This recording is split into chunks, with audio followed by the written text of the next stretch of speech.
রাজনীতিতে প্রতিপক্ষ মানেই শত্রু, এই ধারণা আজকাল অনেকের মনে গেঁথে গিয়েছে। টিভির পর্দায়, সোশ্যাল মিডিয়ার পোস্টে, নির্বাচনের মঞ্চে প্রায়ই দেখা যায় একে অপরের বিরুদ্ধে আক্রমণ, কটাক্ষ আর তীব্র ভাষার লড়াই।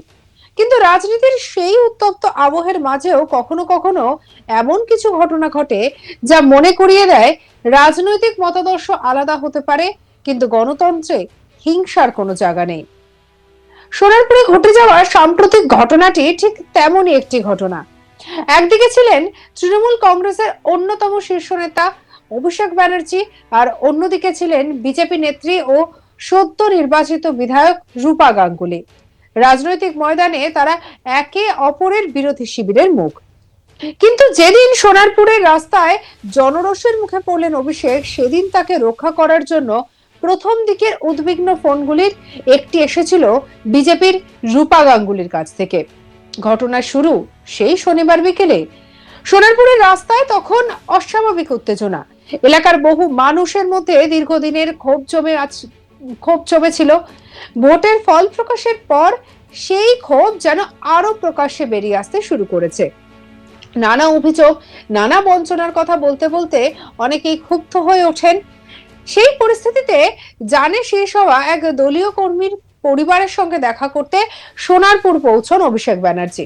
প্রথমে পরিস্থিতি নিয়ন্ত্রণেই ছিল, কিন্তু ধীরে ধীরে ভিড় বাড়তে শুরু করে। চারপাশ থেকে মানুষ জমতে থাকেন, কেউ প্রশ্ন তোলেন, কেউ ক্ষোভ উগরে দেন, কেউ আবার স্লোগান দিতে শুরু করেন। কিছুক্ষণের মধ্যেই পরিস্থিতি আরো উত্তপ্ত হয়ে ওঠে। জনতার একাংশ অভিষেককে ঘিরে ধরেন। শুরু হয় চোর চোর স্লোগান। কেউ জুতো দেখান, কেউ কটূক্তি করেন। অভিযোগ অনুযায়ী তার দিকে ডিম ছোড়া হয়, ধাক্কাধাক্কি হয়। একসময় এমন পরিস্থিতি তৈরি হয়, তিনি যে বাইকে ছিলেন সেখান থেকে প্রায় পড়ে যাওয়ার উপক্রম হয়। চারপাশে তখন উত্তেজনার পারদ চড়ছে। যে রাস্তা দিয়ে যাওয়ার কথা ছিল, সেই রাস্তা যেন মুহূর্তের মধ্যে ক্ষোভের করিডরে পরিণত হয়। মানুষের মুখে একের পর এক অভিযোগ। কেউ বলছেন গত 15 বছরে এলাকার উন্নয়ন হয়নি, কেউ বলছে সাধারণ মানুষের কথা শোনা হয়নি, কেউ আবার দাবি করছে তাদের ক্ষোভ কোনো রাজনৈতিক দলের হয়ে নয়, সাধারণ মানুষের ক্ষোভ। এই সমস্ত অভিযোগের সত্যতা বা অসত্যতা বিচার করা আদালত ও প্রশাসনের কাজ। কিন্তু ঘটনাস্থলে যে পরিস্থিতি তৈরি হয়েছিল তা অত্যন্ত বিপজ্জনক হয়ে উঠছিল, তা নিয়ে কোনো সন্দেহ নেই। অভিষেক ব্যানার্জি তখন কার্যত কয়েকশো উত্তেজিত মানুষের মাঝে আটকে গিয়েছেন। একদিকে ধাক্কাধাক্কি, অন্যদিকে টানা হেঁচড়া, চারপাশে উত্তেজিত স্লোগান। নিরাপত্তা রক্ষীরা চেষ্টা করেন তাকে নিরাপদে এগিয়ে নিয়ে যেতে, কিন্তু জনতার চাপ এতটাই বেশি ছিল যে পরিস্থিতি যে কোনো মুহূর্তে আরো ভয়াবহ রূপ নিতে পারত। এই সময়ই ঘটনাটির আরো একটি গুরুত্বপূর্ণ অধ্যায় শুরু হয়। সোনারপুর দক্ষিণ কেন্দ্র থেকে জয়ী বিজেপি নেত্রী রূপা গাঙ্গুলির কানে পুরো ঘটনাটা পৌঁছয়। তিনি জানতে পারেন এলাকায় অভিষেককে ঘিরে প্রবল উত্তেজনা তৈরি হয়েছে। অনেকেই হয়তো ভেবেছিলেন রাজনৈতিক প্রতিপক্ষ বিপাকে পড়েছেন, এতে বিরোধী শিবির খুশিই হবে। কিন্তু রূপা সম্পূর্ণ উল্টো পথ বেছে নিলেন। তিনি পরে নিজে জানিয়েছেন যে খবর পাওয়া মাত্র তিনি সোনারপুর থানার আইসি কে ফোন করেন। তার কথায় তিনি সরাসরি জানতে চান যে কি হচ্ছে ওখানে, এটা কি হতে পারে। এরপর তিনি পুলিশকে স্পষ্ট নির্দেশমূলক অনুরোধ করেন, যেভাবে হোক অভিষেককে বাঁচান, ওকে অক্ষত অবস্থায় ফিরিয়ে আনুন। শুধু সেখানেই থেমে থাকেননি তিনি। আইসির সঙ্গে কথা বলার পর তিনি জেলার পুলিশ সুপারকেও ফোন করেন। সেখানেও একই কথাবার্তা হয়। তিনি বলেন যে যা লাগে করুন, প্রয়োজন হলে র্যাফ নামান, মানুষকে শান্ত করুন, পরিস্থিতি নিয়ন্ত্রণে আনুন। রাজনৈতিক প্রতিপক্ষকে বাঁচানোর জন্য এমন উদ্যোগ বর্তমান উত্তপ্ত রাজনৈতিক পরিবেশে অনেককে অবাক করেছে। কারণ বাস্তবটা হলো রূপা এবং অভিষেক দুই বিপরীত রাজনৈতিক শিবিরের প্রতিনিধি।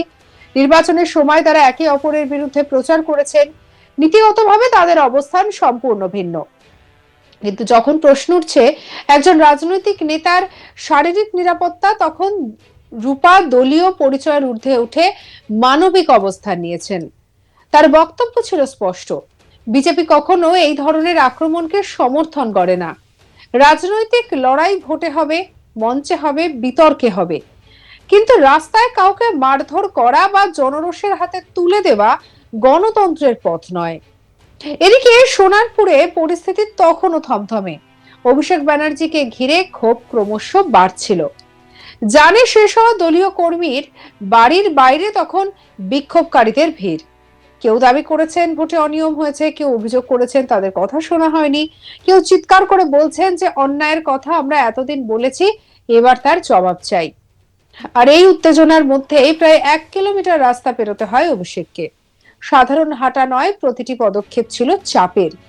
চারপাশে স্লোগান, মাঝে মাঝে ধাক্কা, নিরাপত্তা রক্ষীদের ঘাম ছুটে যাওয়ার মতো পরিস্থিতি। একাধিকবার তাকে ঘিরে ফেলার চেষ্টা করা হয়, একাধিকবার নিরাপত্তার বলয় ভেঙে দেওয়ার চেষ্টা করা হয়। যারা ঘটনাস্থলে ছিলেন তাদের অনেকেই পরে বলেন পরিস্থিতি আরো কিছুটা খারাপ হলে বড় ধরনের অঘটন ঘটতে পারত। ঠিক সেই কারণেই রূপার ফোন এত তাৎপর্যপূর্ণ হয়ে উঠেছে। কারণ তিনি বুঝেছিলেন রাজনৈতিক মতপার্থক্য যতই থাকুক, একজন নেতার ওপর জনতার শারীরিক আক্রমণ গণতন্ত্রের জন্য শুভ সংকেত নয়।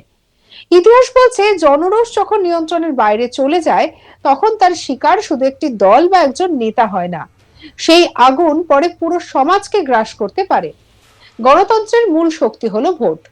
মানুষ যদি কোনো দলকে অপছন্দ করেন তার জবাব ব্যালট বক্সে দেন। যদি কোনো নেতার বিরুদ্ধে ক্ষোভ থাকে তার জবাব নির্বাচনে দেন। কিন্তু রাস্তায় হেনস্থা, মারধর, শারীরিক আক্রমণ সেই গণতান্ত্রিক ব্যবস্থাকে দুর্বল করে। সোনারপুরের ঘটনায় তাই রাজনৈতিক সংঘর্ষের চেয়ে বড় হয়ে উঠেছে আরো একটি বিষয়, সেটা হলো রাজনৈতিক সৌজন্য।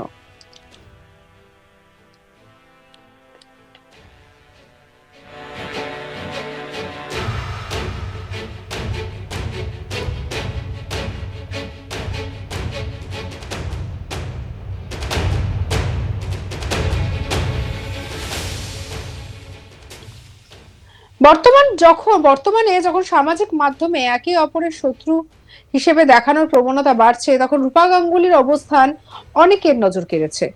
তিনি চাইলেই চুপ থাকতে পারতেন, ঘটনাটিকে প্রতিপক্ষের সমস্যা বলে এড়িয়ে যেতে পারতেন, কিন্তু তিনি তা করেননি। বরং প্রশাসনকে ফোন করে দ্রুত ব্যবস্থা নেওয়ার আবেদন করেছেন। শেষ পর্যন্ত কেন্দ্রীয় বাহিনী এবং পুলিশ মিলে অভিষেক ব্যানার্জিকে নিরাপদে সেখান থেকে বের করে নিয়ে আসতে সক্ষম হন।